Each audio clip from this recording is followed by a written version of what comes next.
Evening. So,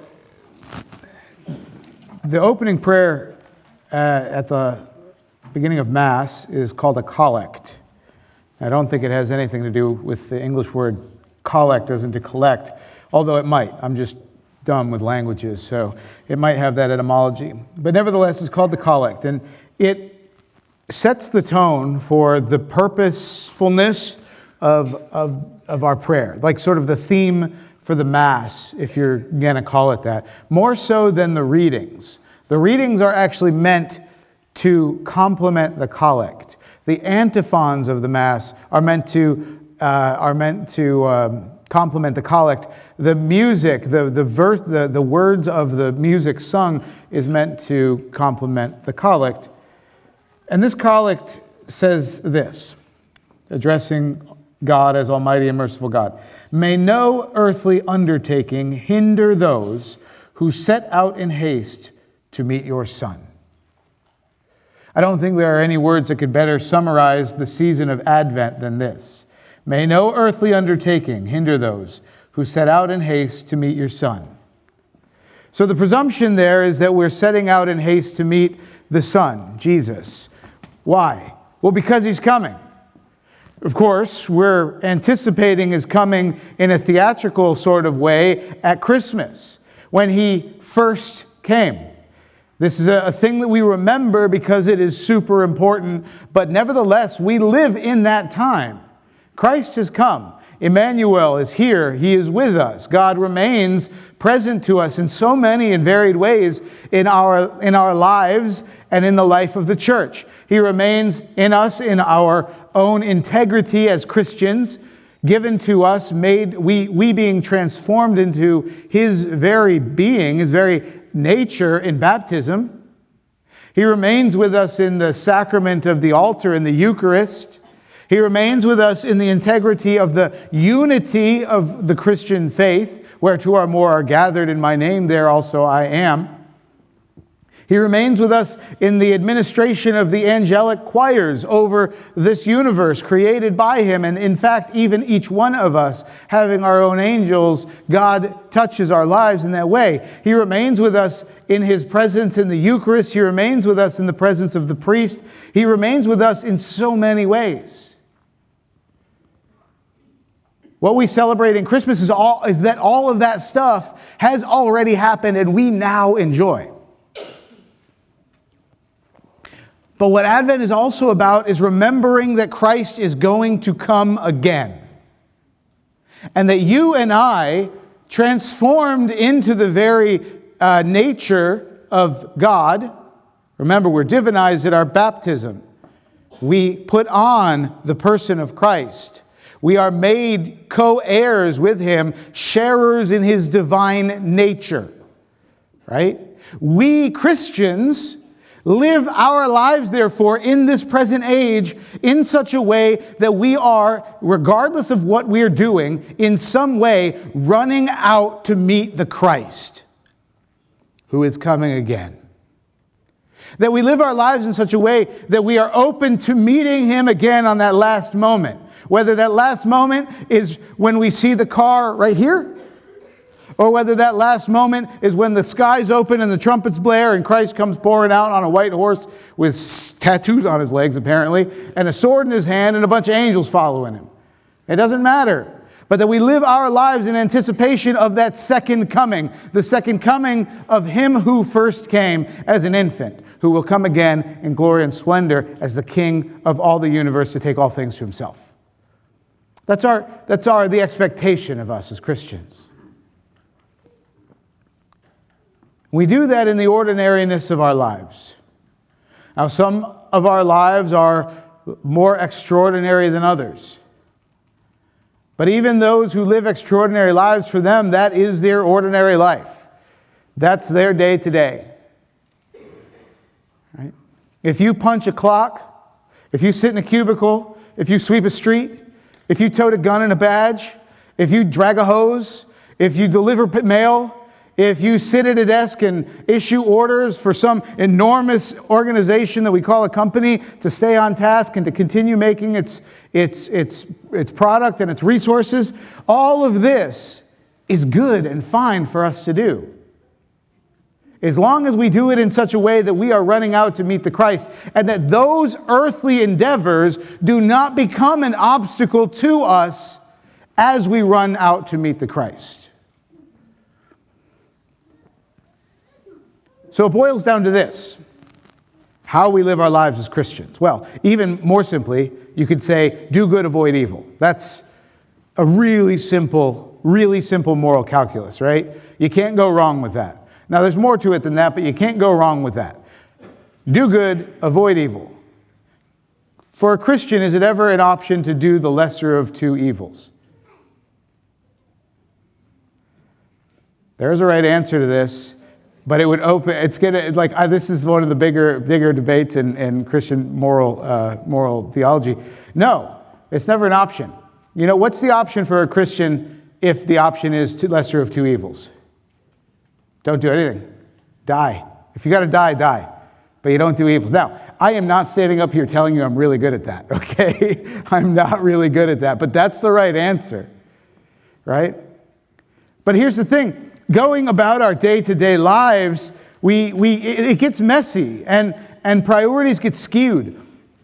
And we start to get myopic, and we start to get distracted, and we start to live our lives for reasons that fall far short of the here's a big word, the eschatological or the end of time goal that our lives are meant to pursue.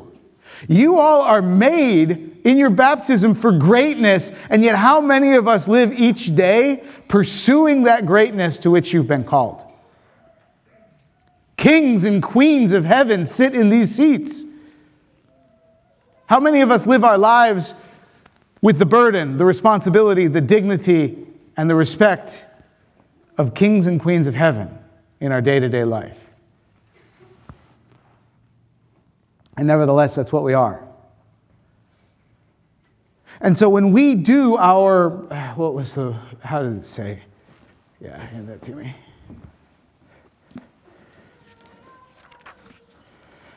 When we do our earthly undertakings, it's an interesting way of putting that.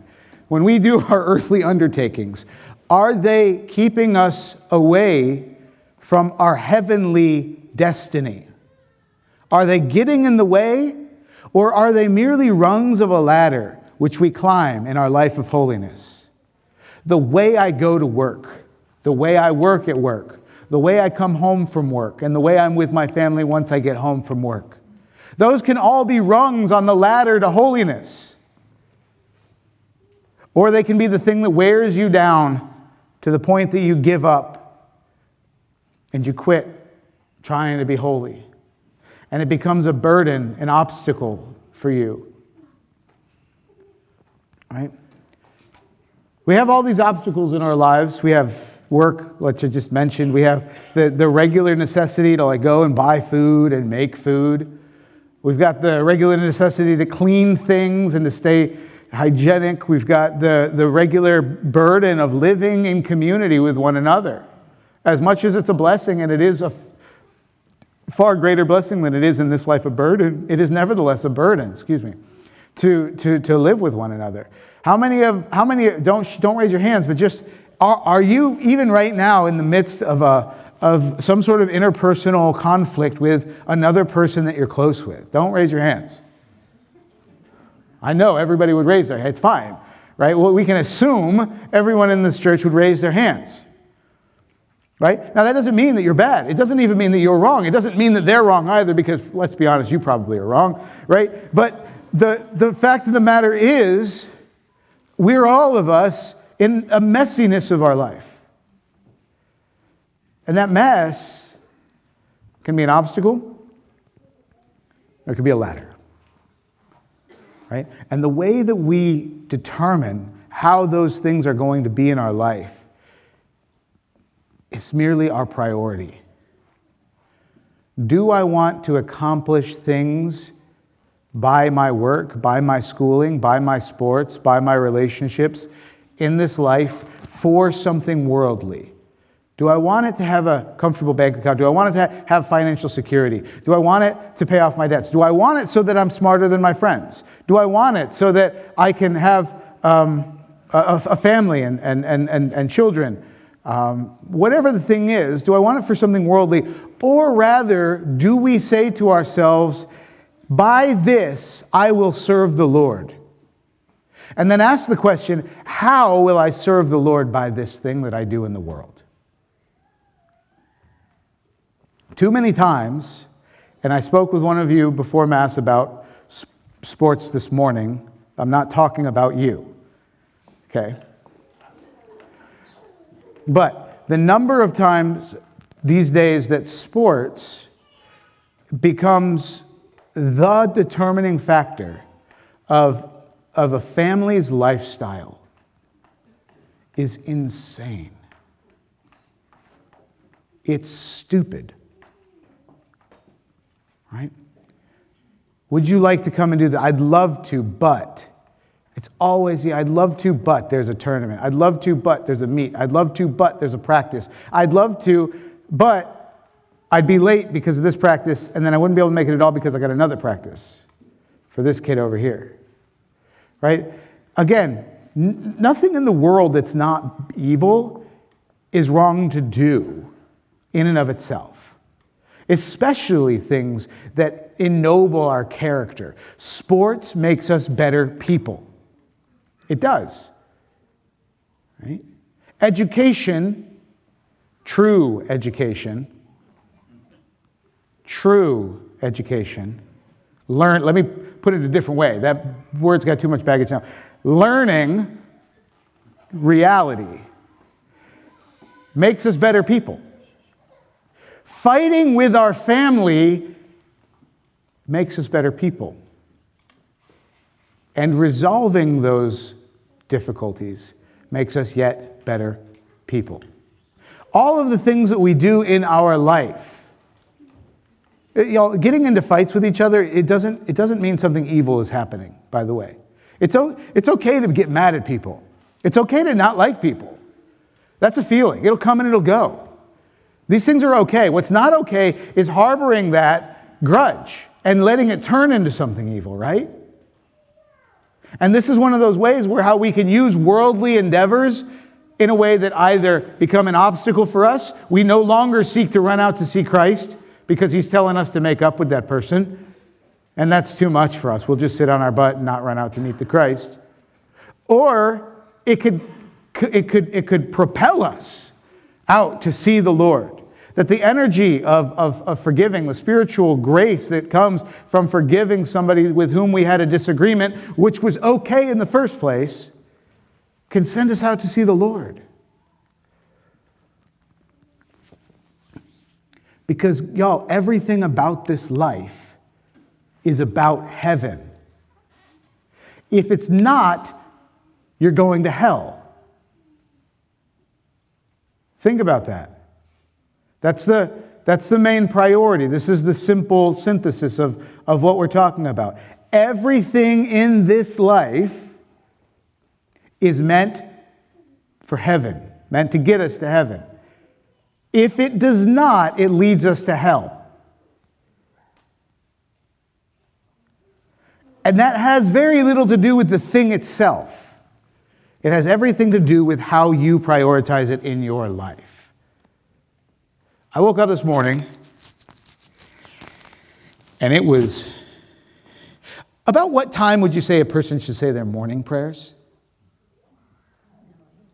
In the morning? Sure. I'll give you a very...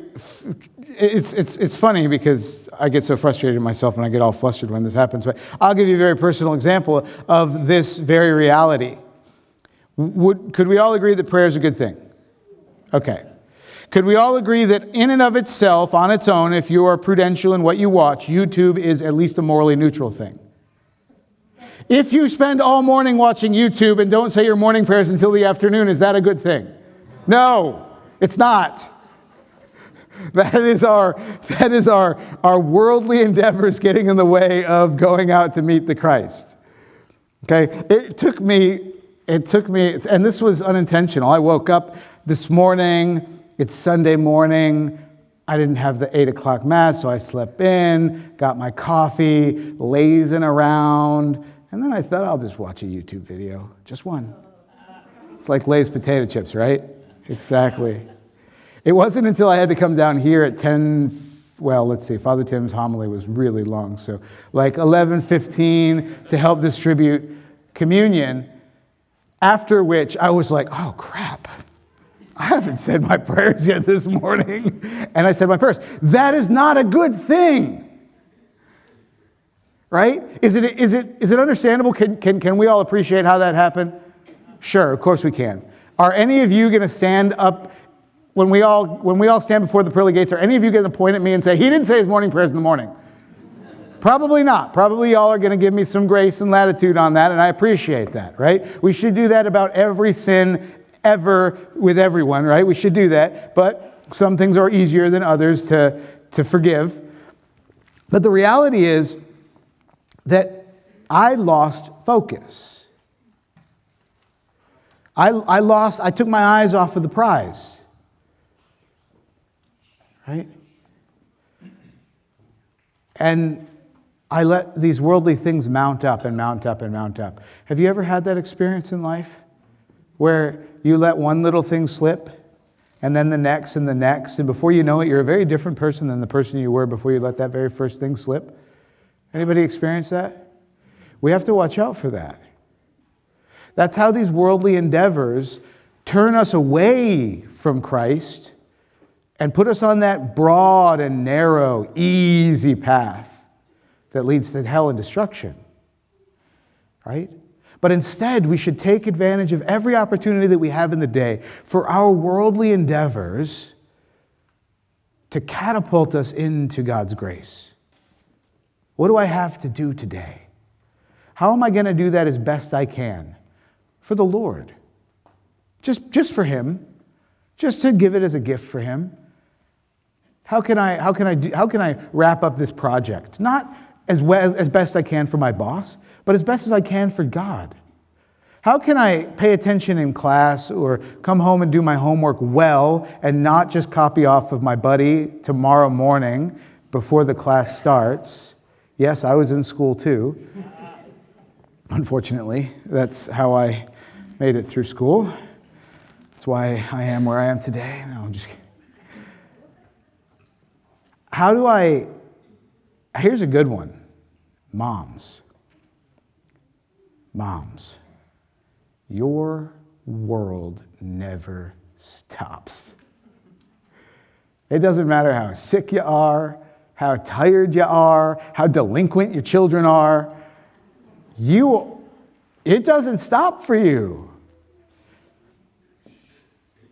That can become a tremendous burden.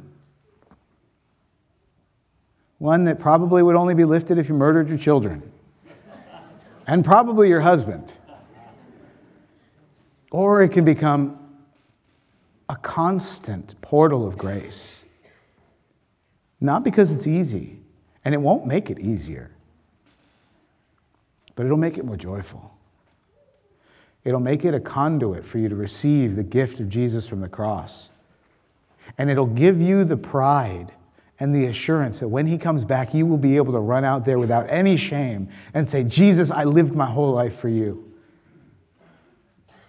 And know that He's just going to smile and hug you and be like, man, I'm so glad to see you. Let's go. The alternative is knowing that Jesus is going to come back and being afraid. What's He going to say? You see, a Christian doesn't have to worry about that.